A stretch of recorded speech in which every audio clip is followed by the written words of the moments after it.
Like, share and subscribe for more videos. أعوذ بالله من الشيطان الرجيم. بسم الله الرحمن الرحيم.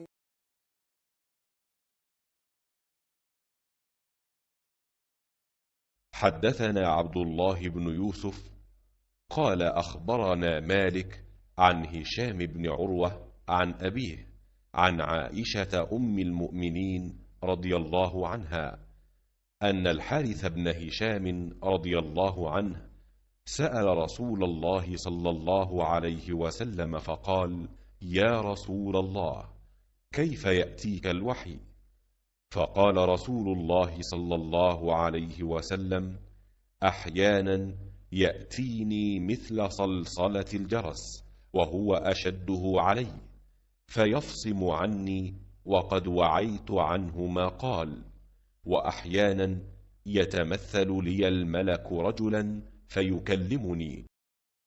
हुजूर अकरम सल्लल्लाहु अलैहि वसल्लम ने फरमाया कि वही नाजिल होते वक्त कभी मुझको घंटी की सी आवाज महसूस होती है और वही की ये कैफियत मुझ पर बहुत शाख गुजरती है। जब ये कैफियत खत्म होती है तो मेरे दिलो दिमाग पर उस फरिश्ते के जरिए नाजिल शुदा वही महफूज हो जाती है। और किसी वक्त ऐसा होता है कि फरिश्ता बशक्ल इंसान मेरे पास आता है और मुझसे कलाम करता है। बस Like, share and subscribe for more videos.